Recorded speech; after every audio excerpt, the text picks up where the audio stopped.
Welcome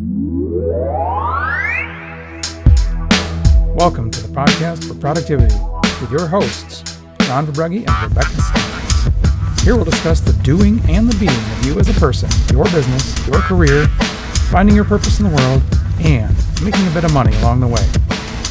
Please click the subscribe button to be notified of every new episode. Thank you.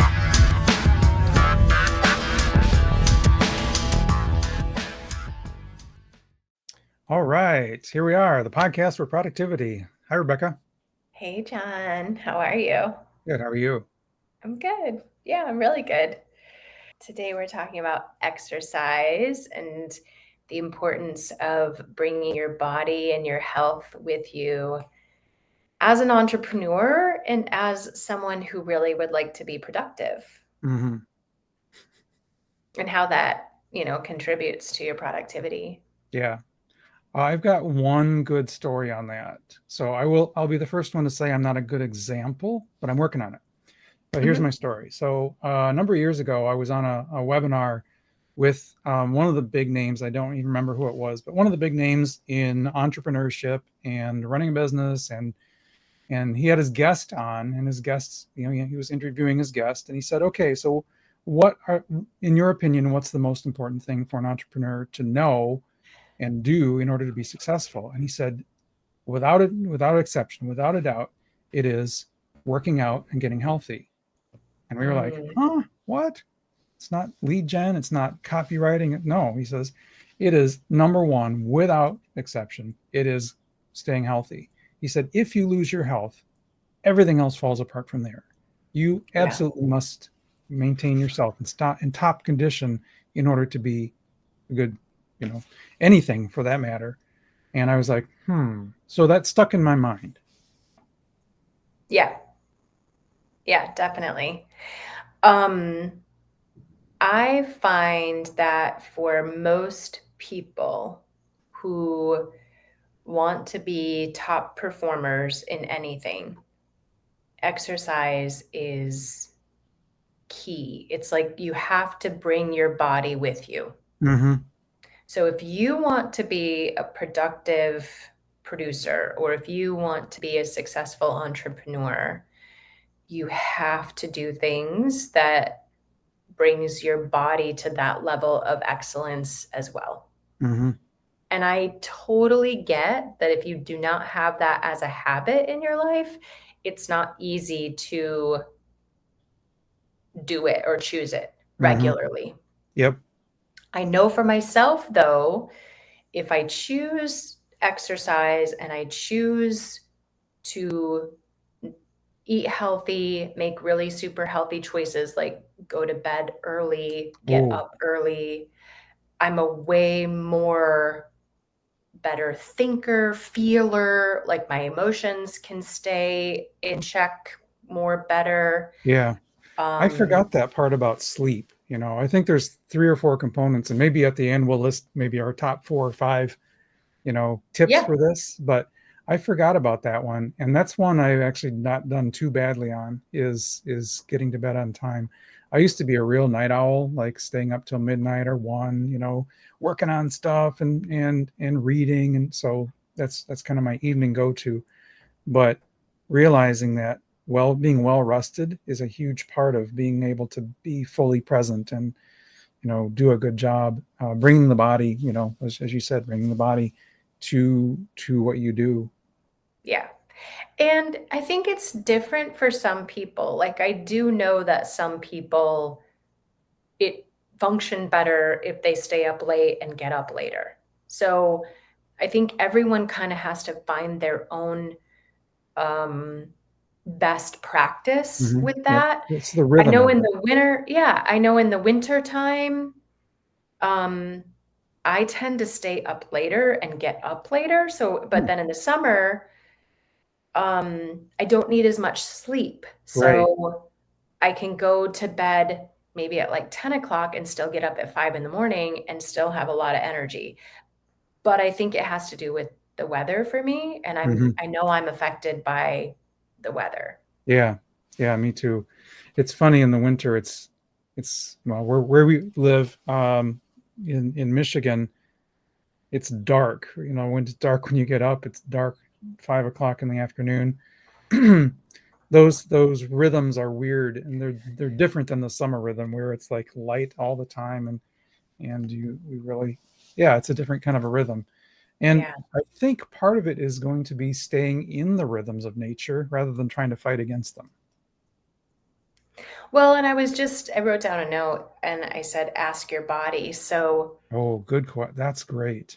Yeah. some of the things that I work on with my clients is to really tap into your body and know your body so well that you may not even need to go to a doctor or to find out what maybe even you're allergic to, because you know how your body functions with certain things, Hmm. and whether it's food or exercise or whatever. Now, of course, if you need to go to a doctor, I'm not saying don't do that. I'm just Right. saying the more you know about your body and the more you're in tune and aware of it. So our bodies are organic sensate organisms of this planet. Like, Hmm. we're basically a more evolved walking and talking plant, if you think about it that way. So our body has its own energy and its own sort of intelligence, if you will, Hmm. that if you tap into it, it can bring you huge awarenesses, Right. like huge. And then just to Um, make the distinction, don't ask your mind, ask your no, body, right? yeah, Tell me yeah. about that. Tell me how would how might Well, that be done? so let's say, okay, so let's say I have a cup of coffee right here, right now, right? And it's like I went to get this right before the show, and I asked my body, "Body, do you really want that right now?" Because I don't typically drink coffee later in the morning. I Hmm. drink 1 cup at 6:30, 7 o'clock in the morning, and then that's it. I have 1 cup of coffee a day, that's usually it. But today, my body was like, "Yeah, you need a little bit extra." Excuse me, I shared with you before the show, like I had something triggering me. So I also know that we store energy in our body, we store thoughts, feelings, and emotions. We have cellular memory. So things that might be coming up for you, like emotionally, or something that might be triggering for you, is it usually has to do with your body. Dr. Joe Dispenza talks about meditation in order to bring your body to a new mind. Ooh, So like that. yeah, so when you can tap into your body, so like when I asked my body, "Body, are you sure you want a cup of coffee?" I like to use the tool light and heavy. So if it's light for me, it's right for me. Now, the Hmm. another tool, another key component to that is then like don't over drink the cup of coffee. Like maybe it just wanted a sip. So then I also ask my body, make it not taste good when you've had enough. Oh my gosh. That's the coolest thing I've ever heard. So, like, I still have partial cup of coffee here, but I'm like, okay, I don't want any more of that. That tastes horrible. But the first few sips were like amazing. So I didn't need a whole cup of coffee. I Huh. just needed a few sips. Now I'm done with it and I'm going to drink some water because I know my body needs water right now. Sweet. So now that we're on the topic of health and exercise, can I ask my body what kind of exercise I need? Definitely. Awesome. Definitely. And sometimes, like, I go work out at a gym, Hmm. and sometimes I just walk around and be like, "Body, do you wanna do that today? Body, do you wanna do that today? Body, do you wanna do that today?" Like, I don't have a routine necessarily Right. all the time. Now that recently changed for me, so I am doing a program now, but I want to see some certain results with my body, and I asked my body, like, "Is it okay that we try this?" And there was a definite yes. Cool. So one of the things that I do, my exercise time is usually in the evening, Mhm. and after kiddo goes to bed, before I go to bed, that's kind of the me time. And Yep. my go-to is typically, oh, I got to read something. I got to fill my head full of something. And I've been trying to say, no, let's focus on the body. And because this topic was coming up, So a few weeks ago, I decided I'm going to try and do a plank position for as long as I possibly can. And I started out being able to do, 20 or 30 seconds, and I'm up to a minute and a half now. And Oh, that good for you. it's hard, but I'm like, yep, I can do this. It's just doable. So I guess all that to say, every little bit works towards building you up, right? So you start with being unable to do something or do it poorly, and just being very regular about it. And I haven't done every day, but I've done frequently enough to the point where I can do a plank for a minute and a half. It hurts like hell, but it's doable. And now I thought, okay, what else could I do? So I'm going to try downward dog for, try and extend that out for as long as I can. Awesome. Yeah. Yeah. So, and then then I'll probably get into a routine where I'm actually doing, a yoga routine, for, as, a daily sequence.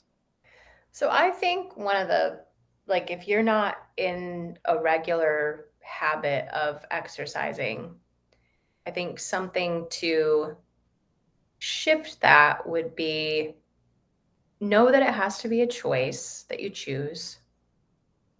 Try to do it regularly and find something that's fun for you.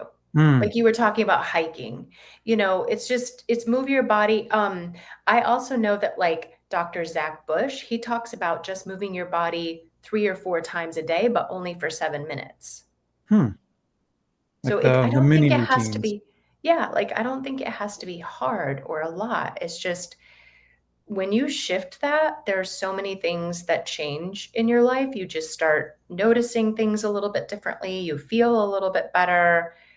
You create maybe something a little bit more, maybe you have more energy. Hmm. You're not depressed or anxious. I know for me, if I don't exercise, I can notice I have emotions that I like, not depression, but like I don't feel emotionally as high as I'd Hmm. like to. Interesting. I recently went through kind of a less than cheerful Mm, month, and mhm. I'm wondering if I had focused a little bit more on the exercise during that time, if that had would have gone better. It probably would have. Interesting you mentioned Well, that. you can ask your body right now. Okay. So truth, yes or no, body. Had I chosen exercise during that month, would I have felt a little bit better or had more ease? Yep. I'm getting a yes. So I'm using a technique here, the locked fingers technique, and I'm getting a yes. So Yeah. cool. Yeah, there are lots of ways to do that, right? Like muscle testing and Yep. yeah. I think it just takes practice and playing with it. Don't make it super significant. Right. Yeah. Keep it light, keep it fun. Right. So one other thing that came up, and this is just a little tangent. Um, Alcohol tends to be a um, not a bright spot, not a pick me up. It's it lowers your energy. And just a real Mhm. quick story on that. I've been saying, you know what, I'm going to drink a little bit less than I have in the past. COVID was kind of like, yeah, whatever. What else is there to do, right? So now, like, all right, we're coming out of that. We're fine now. A friend of mine a number of years ago decided he was going to stop drinking during um, Monday to Friday, and he would only, Mhm. he would go out with his friends and have the beer or wine with his dinner on the weekends, but not during the week. Just a simple Yeah. decision like that, and he ended up losing like 20 pounds in a few weeks and immensely more energetic and happy. So I was like, really, just that little change, just a decision. I'm not going to drink during the week. I'm just going to do it on the weekends. Like, Yeah. that's really interesting. It's not like cold turkey. It's not like I'm going to, right. It was just, I felt Right. it was a very light decision. Yeah. Yep. So I like that. And another quick story, a friend of mine said, what we tend to do is we make excuses like, well, it's a celebration, right? Um, you know, Mhm. I'm going to celebrate this. And what he said happened was the further along he got, every day became a celebration for something. And so the excuse to have an extra martini or an extra beer just became like, well, of course we're going to do that because, and then you fill in the blank with your excuse. And Right. he said to me, he said, I had to make a decision. No, this is not a celebration. So, another way to slice it. It's that's interesting because I know people who work out pretty regularly and they're, very strict on their diet and what they choose to do with their bodies. Most of them schedule in or plan a cheat day. Oh, that's cool. So maybe if you know that day is coming, then the rest of the days, like this is not a cheat day. Hmm. So every day besides that day becomes not a cheat day. And then, that day is coming though. So you're going to have a break or Yeah. a time where you can eat pizza or whatever, but you just don't do it regularly every Okay. day. Right. Um, Knowing the real celebration day is coming, and it's going to right. be, you're going to call it cheat or call it pause. Yeah. Or fun. It's my Yep. fun day. It's my fun day. Yep. Sunday fun day. Yeah. Um, I like to fast. Mm. So, like recently, I've been doing a 24-hour fast once per week.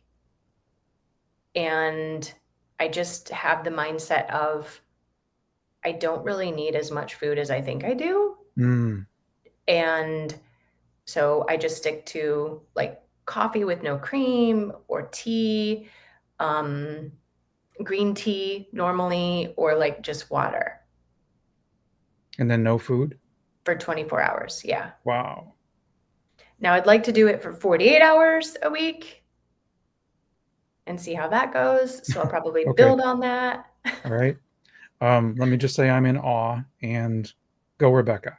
So Well, it actually like it gives me more clarity. Like I I get have heard, really I've read all super clear. yeah. And then do you pick a day where you don't have to need a lot of energy? I mean, is it clearly you don't want to do that right before a big presentation? Well, it's funny because I don't I think that's a myth. Okay. All right. Talk to I me. think it's a myth that you don't have a lot of energy if you're not eating food. Hmm. Like I'll even work out on that deficit and Wow. still feel really, really good. Hmm. I think Okay. it's a I think it's a interesting point of view that we have that we need food like that to function. Interesting. Now, I'm not Well, saying I'm learning a lot. I think we need to eat, but I don't think we need to eat like we think we do. Mhm. One thing that I read and then decided to do is, in order to lose a little bit of weight, um, I said, okay, I'm going to eat just 10% less at every meal. So Mhm, not, whatever normal is for me, I'm going to back down 10. And that's been helpful. That's been working. It just mhm. means I don't eat quite as much, and I haven't gone all the way to like fasting. Maybe I'll get there, maybe I won't. I don't know. But 10% less at every meal, I can do that. Yeah, That for me feels light. It feels easy. yeah. And please, if you're listening to this podcast, please do what's ease and light and fun for you. Hmm. And I'm not saying anyone has to choose any of these things. And some people may even need to work with their nutritionist or their health practitioner to have somebody supporting them through their choices and lifestyle changes. I think too, John, like once you create that habit, it just becomes your lifestyle, Hmm. right? Like if you don't say, well, I'm on a diet, like it's not temporary. You morph yourself or you evolve into this lifestyle that then supports those choices. Hmm. You know, um, as with any skill, the first time's always kind of wonky and uncomfortable and hard. Mhm. And the second time, still kind of wonky, but maybe not hard. And the third or fourth time, you're like, okay, I'm getting this. And maybe fasting's the same way, right? The first time for me Yeah. would probably be like, "Urgh." And then, but maybe after the rhythm of like, oh, I know what to expect. It doesn't feel as off, and it may be just like a skill, right? Yeah. Yeah, definitely. Or I had someone once coach me. I used to be a smoker. I used to smoke like a pack a day Really? many, many, All kinds of many cool years things I ago. didn't know about you. That's amazing. Many And years ago. wow. And I wanted to quit. And I Mhm. had this person who said, you know how you become a non-smoker? You start saying that you are. I'm a non-smoker. I'm a non-smoker. I'm a non-smoker. So I work out. I work out. I work out. I work out. All right. I can do that. I And then work you kind out. of fake it till you make it, right? Or it's just a Um, gradual, it you can work be into it. gradual, like it's a choice. And I think then at some point, if you want to make it more permanent change, I highly recommend getting like a personal trainer or a Mhm. coach, like somebody that can really help you drastically see some differences. I know for Yeah, myself, like I got to a point, like I got so far in working out, and then I'm like, I need somebody to help me get over this next step. that's cool because I there's need a so many program. talented trainers and coaches that can kind of help us get to the next level. Yeah. Sweet. Yeah. All right, I'm gonna check my notes here a second and see if there's anything else. Um, I guess I made like some tips for what I found was helpful for me in eating healthier and starting to exercise. For me, what worked was starting slow. Mm-hmm. Um, I didn't hike 5 miles on the first day. We hiked one Mm-hmm. mile on the first day. So starting slow, but then keep pushing yourself into doing more and doing it better. And Mm-hmm. then the other thing was daily attention to whatever it is you're working on, whether it's daily attention to eating better, daily attention to exercise. Clearly, here's the cerebral part of me. You can't cram for a test and assume you're going to do as well as if you had done a little bit every day of the semester. And likewise with eating better and exercising, you can't cram it all in a few days and think that you're going to improve your health. It is literally the daily attention that makes the difference. Yeah. I say to people when you're first starting out, give yourself 6 months at least. Oh, 6 to okay. 9 months. Like and track it, like if you want to journal it, like sit down, what did you choose today? What was something that you did different? What are you going to choose tomorrow? Track and plan. Ooh, on that note, there's a bazillion really nice apps out there that help you track. I used one Mhm. for quite a while that really helped me remember I was going to try and eat less, remember I was going to eat better, and then remembering I was going to do some exercise every day. So, Nice. yeah, being the geek that I am, apps kind of resonated with me. I like it. I like it. Yeah. I just use a spreadsheet, but And that's because you don't go for the apps first, which is where I went. But anyway, it's okay. I'm sure there's probably a tracking app for what I need out there. I just haven't found it. Right. Okay. Well, this has been our health and wellness topic for the podcast of productivity. Any closing thoughts, Rebecca? Well, if anyone would like more discussion or help on tapping into their body and body awareness, please reach out to me and let me know. It's something that I help Rebecca is my an clients expert. with. Mm-hmm. I am a little bit of an expert. I've healed my body many times. Cool.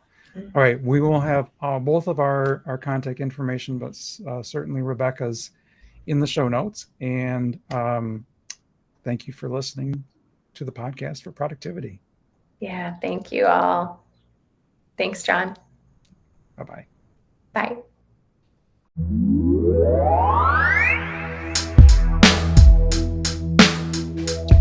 Thank you for listening to the podcast for productivity with your co-hosts, Rebecca Stevens and John Verboegi, where we discuss the doing and the being of you and your place in the world.